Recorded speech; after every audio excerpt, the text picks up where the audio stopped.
What is up, freak bitches, wherever you may be, however you may be watching? Thank you for giving us a few minutes of your time. Probably going to be an every Wednesday thing that my good friend and I, that I'm about to introduce to you, are going to be doing the WandaVision reviews.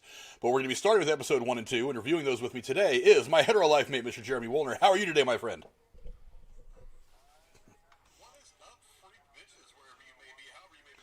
We can now dub this Wanda Wednesday. That makes perfect sense. That's a good call. I say we go with that. Wanda Wednesday. WandaVision Wednesday. But you'll probably be seeing these updates coming live every Wednesday after we have watched the latest episode of WandaVision. And boy, what an episode it was right off the jump. Really, there's obviously a theme to this thing. And this won't be too long of a stream because there really wasn't a whole lot to go into for these first two episodes, other than just a lot of setup. Yeah, a lot of setup into the world that we're in now.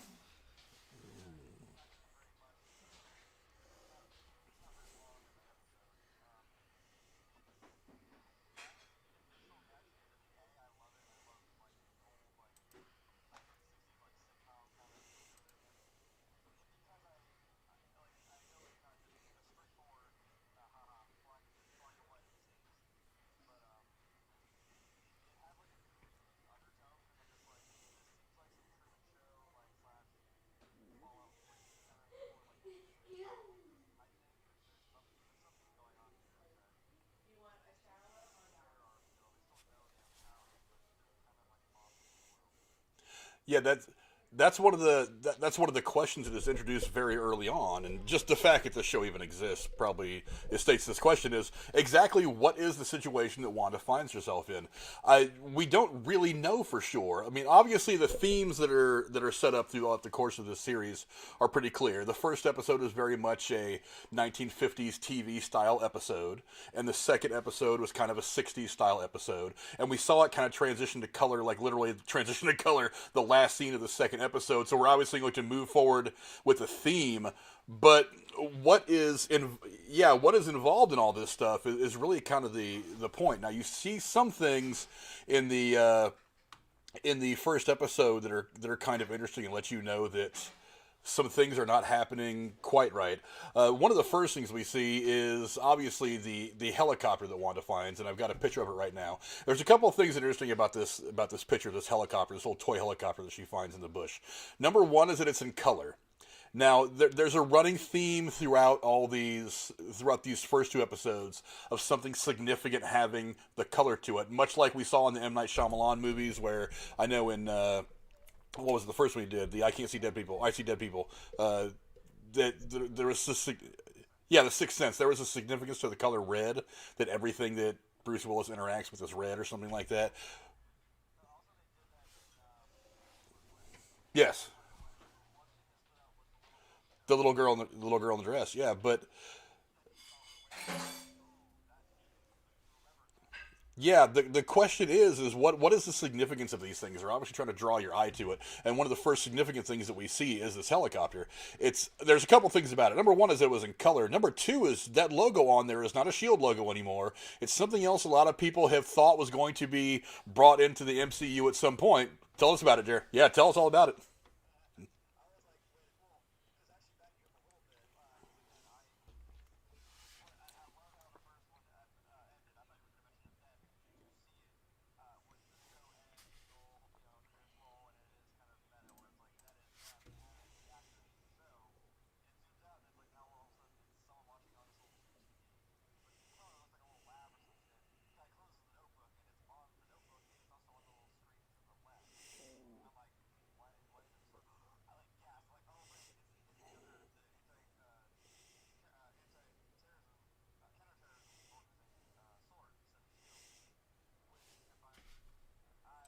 Up, but I don't remember what it's called, what it stands for.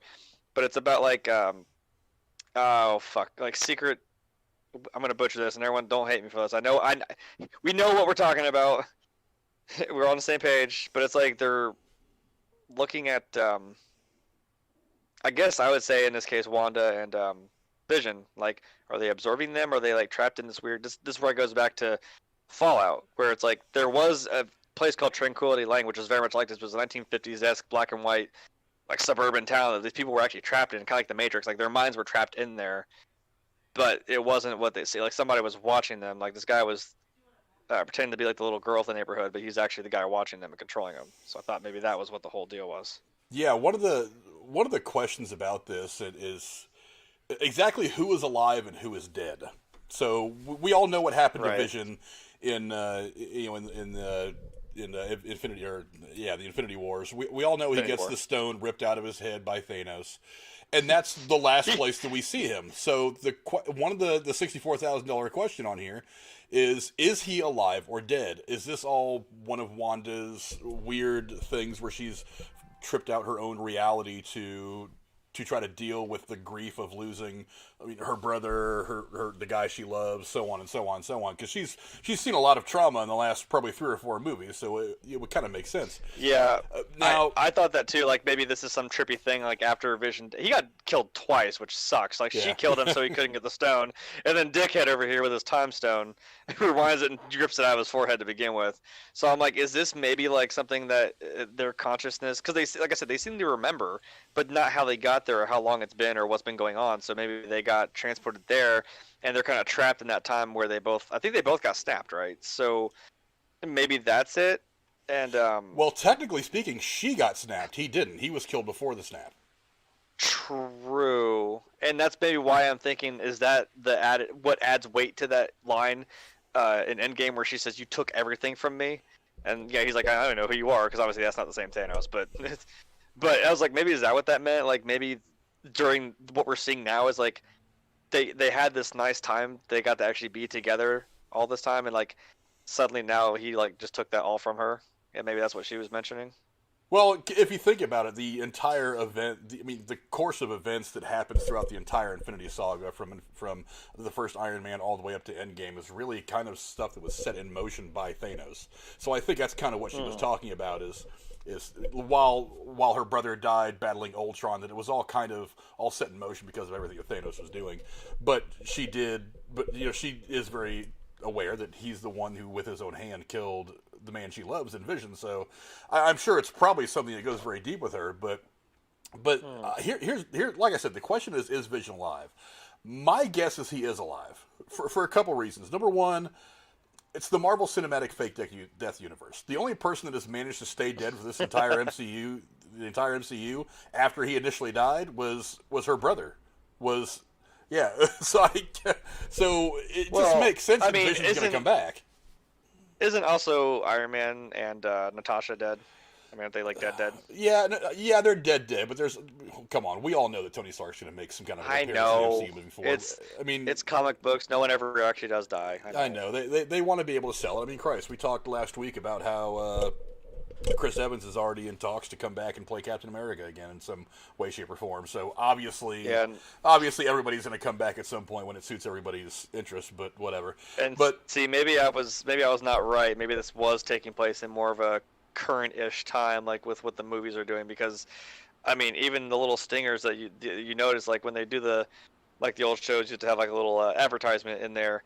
The fucking toaster they had in the first episode was from Stark Industries, and I'm like, what? Well, and then the watch they were selling, and the second one, it said Hydra on the face. I'm like, so this isn't like not the right time. And then whoever that was talking to her through the radio. I'm like, huh? What? Yeah, one of the interesting things you mentioned about these commercials is when they played that commercial for the toaster that was made by Stark Industries. Also, the light that blinks on the top of on the front of that toaster is blinking red. I don't know if that's significant. I just now realized. Yeah, I just didn't think of it like, oh, okay. Well, I wondered why they kind of stayed on it for a second and like stayed on the girl's face for like awkwardly almost too long, because I'm like, what? And then the toast pops up. I'm like, oh, okay. It's a Stark Industries. I'm like, wait. Well, it existed back in like the 50s, right? So they did. Well, it existed in the 40s. I mean, that's when Tony Stark's dad was doing his thing during World War II. So yeah, I mean, they existed in the 50s. Found Cap in the Tesseract. So and also Hydra did too. Hydra was that thing from Hitler, right? So that's still. Yeah. I don't know, man. It's just fucking creepy. But another one but like I said, one of the questions is Vision alive? Here's the second reason why I think he's alive. Right. He's also noticing the things that are a little off that Wanda is noticing. So I feel like if Vision was dead, that seeing these things that were off probably wouldn't matter to him, or he wouldn't notice them. But he's probably alive. Now the question is, how is he alive? I don't know. I guess we're going to get the answer to that here in the next few episodes. We have another episode coming up on Friday. I've heard that episode 4 is really where things start to fall into place. That episode 3 is kind of like this big transition point, and episode 4 is probably where we start to see everything kind of come together as what this whole thing is really about, what all is going on. But anyway, that's me thinking that Vision is alive. And also think about it. When he was killed in Wakanda. They were already trying to separate the stone from him without killing him in Wakanda. It's possible, and I'm just spitballing here. I'm just throwing it out there. It's possible that after Shuri was brought back after the snap, that his body was taken to her, and she worked her crazy, stupid, smart Wakanda magic and brought him back to life. I think that makes perfect sense. But I mean, who knows? Or maybe I don't know. Maybe there's some other way it happened. I don't know. We're probably going to see it at some point over the course of the show. How he came back to life and all that. But that's just me. Maybe this could be later, and like you said, this could be his consciousness being tinkered with Shuri. I'm sorry, because like I said, they do seem to be on the same page. They're just kind of confused as to like what is going on. They're just kind of in this world and they're trying to fit into it. Which I mean, again, you could kind of that's the beauty of it is it still plays in like that kind of corny like little '60s sitcom of like the new family on the block and they're trying to fit in with them and it makes me feel like again like it's like a Truman Show kind of thing because they make this little stab where the neighbor lady came over when they did the talent show. She's like, "Hey, there's the star of the show," and I'm like, "What?" And she's like, "The rabbit. He's gonna be in the talent show." And I'm like, "Ah, you fucker," And I'm sorry when I got like a Twilight Zone feel. Like when they walk outside because I thought, I'm glad you said that. I'm glad you said that because I was thinking the same thing. Like okay, first of all, you don't do beekeeping in the sewers. I mean, okay, man, live your life, but like, what are you doing? And it looked like Vision. That's what freaked me out. And then she just said no, and it rewound, and all of a sudden it went back the right way. So I'm like, is this something's being played with their conscience? And that's what I'm saying. It feels like this is somehow being controlled by something or somebody else. Again, it could be Sword. I don't know how they're doing that. But... Well, that leads us to something interesting that we saw in I think the second episode is. It's made clear to me throughout the course of these first 2 episodes that Wanda's probably not the one in control of all this. I mean, you've got that scene at the very end of episode 2, and we'll look at that in a second because I got a screenshot of that. But another thing is when she's talking to that weird blonde lady at that little mixer in episode 2, Dottie. the radio plays. It's somebody saying, "Wanda, who's doing this to you, Wanda?" So it's obviously something that she's not in control of herself. The question is who's got her wrapped up in whatever mind weirdness she's in. Mm-hmm. I was trying to listen to it. I'm like, I don't know who it is. It didn't. I don't know why the first 2 people that came to mind were like Doctor Strange, because I'm like, is this another reality or some shit? Or for some reason I thought Ant-Man. I'm like, no, it doesn't sound like either of them. It's somebody new, and it's someone. Either someone that knows what's going on and they're trying to reach out to her, because like I said, she doesn't really seem to know either. Because which makes you wonder. Again, I'm trying not to Truman Show it too much, but I'm like, are these real people? Or are they paid actors? Or what are they like? Are they part of Sword? Like, what are they doing? Because like I said, the lady cut her hand, and again, I'm noticing that's all things that are red. I mean, Vision's red, right? But she cut her hand, and I'm like, so is she real, or is this what does it mean? I don't know. Yeah, that's another question is who's involved, who is trapped in there, for their own issues. Because it seems like everybody feels something weird happening. That's everybody's got their moment where they have this look on their face like they don't know what's going on. There was one point where she first meets the black lady at this little mixer, and she's like, "What's your name?" And she kind of blanks for a second. She goes, "I," and she's obviously doesn't feel like she's supposed to be there. Yeah. So I wonder if everybody's she didn't want to be either. Is everybody there for some weird reason, or are these all just players? Like you said, the Truman Show. All these people that are there just to kind of surround Wanda and Vision with this world that they want them to think they're in. But I don't think they're part of the. I don't think they're part of the scam or part of the cover. I think those people are probably unwilling too, because, like I said, they react every now and again like they don't really know what's going on. But I mean, like the people that he went to the quote neighborhood watch, they seem. Yeah.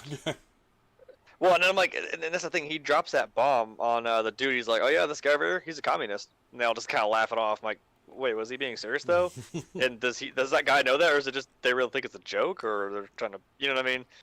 They're trying to play it off. Yeah, I don't know. another one of the weird things that we see in this episode is I call it the Chud moment for those of you who remember the horrible '80s movies Hey, about sewer hey. dwelling mutants. But but we It may was have the '80s. It's allowed to be cheesy and weird. we'll have to do a retro movie review on that one because that's a classic horror movie.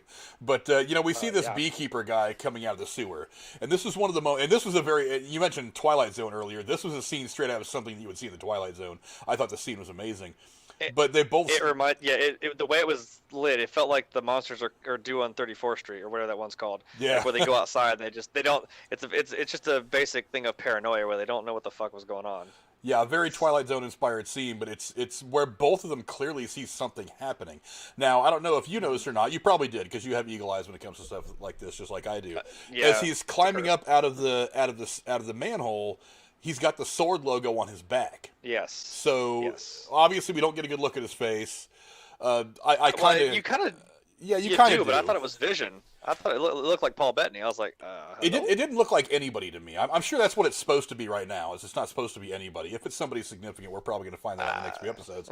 But I don't understand yet. Somebody has swords getting fired for breaking character or doing the wrong thing. No doubt. But I don't yet understand, and I don't think we're meant to, but we'll probably know soon, No. exactly what that guy is doing, what his purpose is. I don't understand the significance of the bees around him. A lot of people called it a hazmat suit that he was wearing, but it looks very much like a beekeeper suit. So I don't really know. There were bees around him. And there were bees all around him, so I don't really know what the deal is.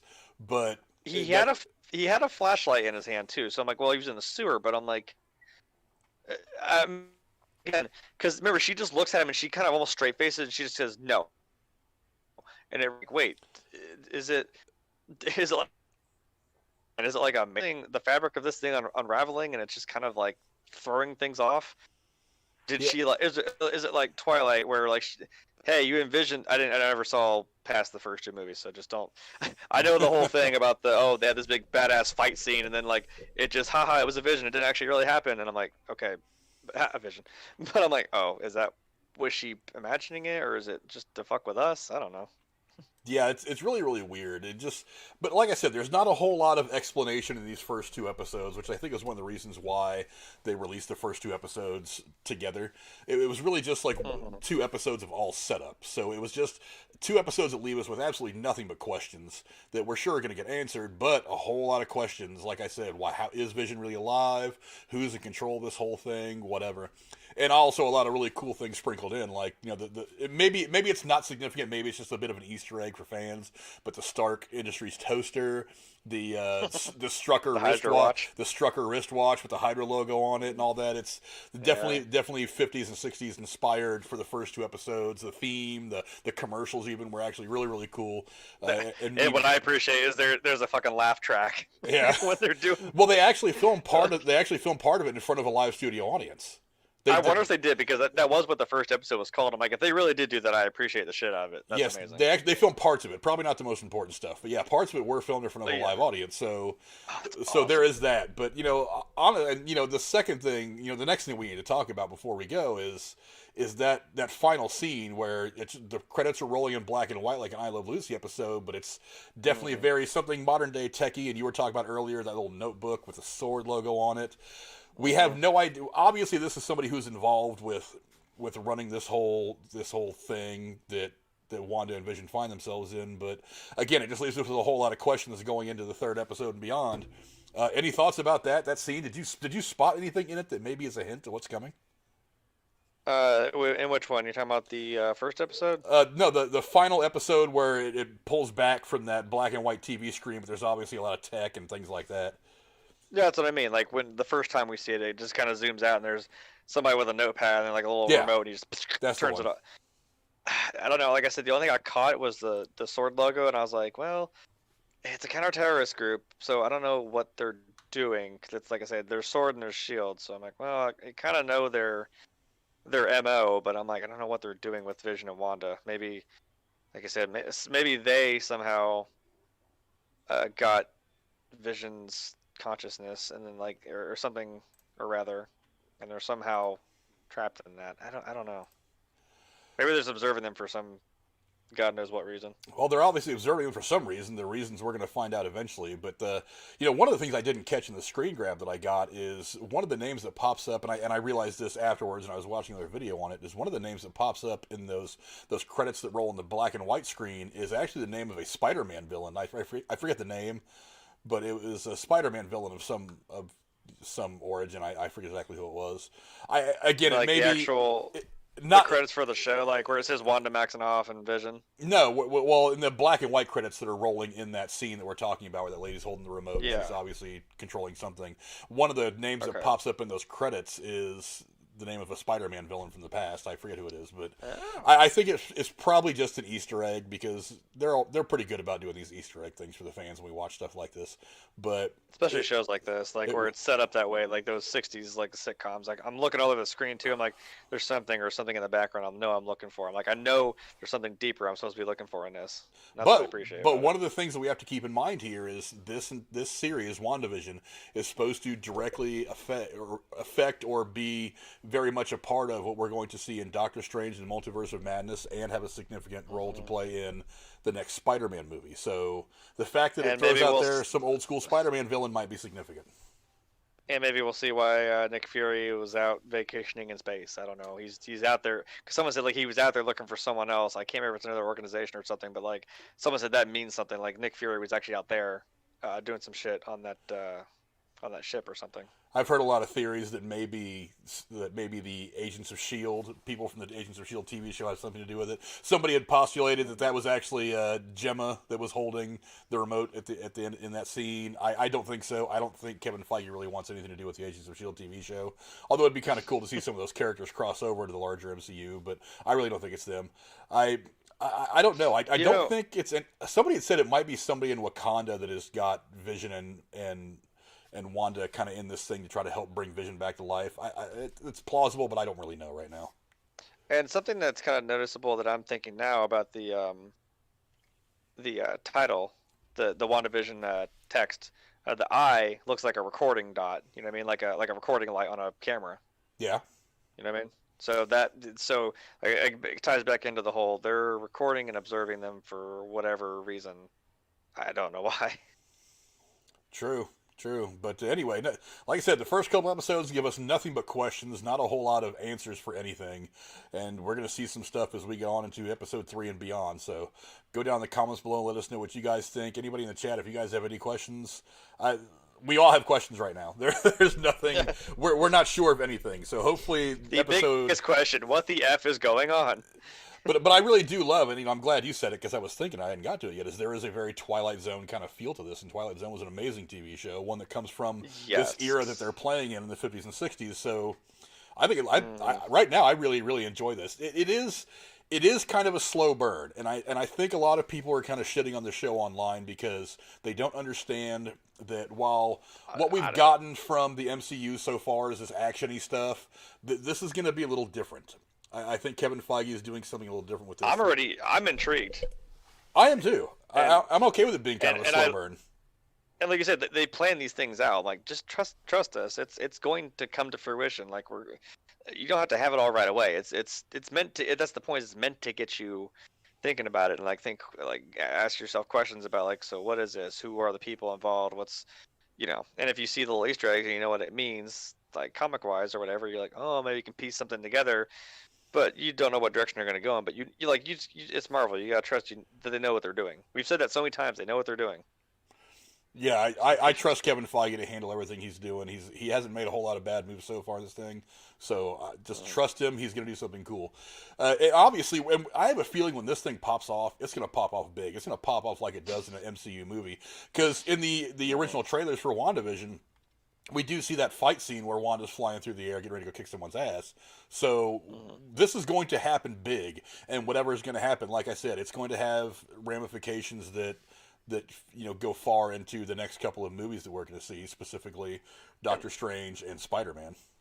And that's the thing that's the other thing I was going to say if I didn't mention it. It's not like they're also aware of their powers too. So it's not like they're not completely lost. Like they know what they can do. Yeah, it's they asked where'd you guys come from? How long have you been married? And they're like, yeah. so breakfast for dinner? I'm like, what? Yeah, a whole lot of questions, but they'll get answered soon enough. But anyway, go down in the comments below. Let us know what you guys think. Again, just a quick review of what we saw on WandaVision episodes 1 and 2. We will be back next Wednesday with a quick breakdown as to what we saw from episode 3. A lot of people have seen episode 3 already, a lot of people in the industry. But we're all going to get it out in the public this Friday, so you'll see us next Wednesday. And every Wednesday, henceforth, talking about WandaVision and everything. Also, don't forget, if you get a chance, go become a patron for $5 a month. You can get $25 in free movie tickets. I won't go into the usual spiel because I don't want the video to be that damn long. But anyway, thank you guys. And it was like, you can catch us tomorrow. And you'll be able to see us tomorrow, where we're going to be talking about the 5 80s movies that you need to see. Cora will be with us as well, along with my good friend, my hetero life, Mr. Jeremy. Where can the folks find you on social media? Again, Twitch. It's coming together. I love it when the plan comes together. Links to to all A-team. Links to all of Jeremy's stuff, specifically his Twitch and his Twitter, are down in the comments in the description below. You guys can check out all his gaming stuff. Thanks for those of you watching. We had a few viewers tonight. It was kind of a short stream. I think this stream will probably get a few more viewers once it becomes more regular. But yeah, WandaVision, definitely a whole lot going on right now. The MCU is back. This is the first new MCU content we have gotten in, since Endgame. So I think we were supposed to have. We're supposed to have Black Widow. Yeah, we're supposed to have Black Widow pushed, back in the spring. So this is the first new MCU content we've had. I think somebody said in 500 days or something like that, 500 and something days. I believe it. So I honestly, if there is a silver lining to some of the things that have gone on, I think it is that we are very ready for whatever the MCU is going to bring us next. We're very ready to get it. I think it's a good thing that we're getting it now. It's definitely something to break people out of some of the blues we've all been feeling the last year and everything we've all dealt with. So, yeah, so come back and shake the blues with us, with me, Jeremy, with Lady Cora, and everybody else that shows up on the show. So thanks, everybody, for checking in. Rachel Rowland was in there. My woman was in here hanging out. And I'm sorry you guys couldn't hear Jeremy for the first minute or so. I thought I clicked live on his mic and it didn't unmute it, but we got him back, so we're fine. So thanks, everybody, for joining in. You missed me. Yeah, we missed you. But, check us tomorrow for our normal stream, and we'll see you guys next Wednesday for WandaVision episode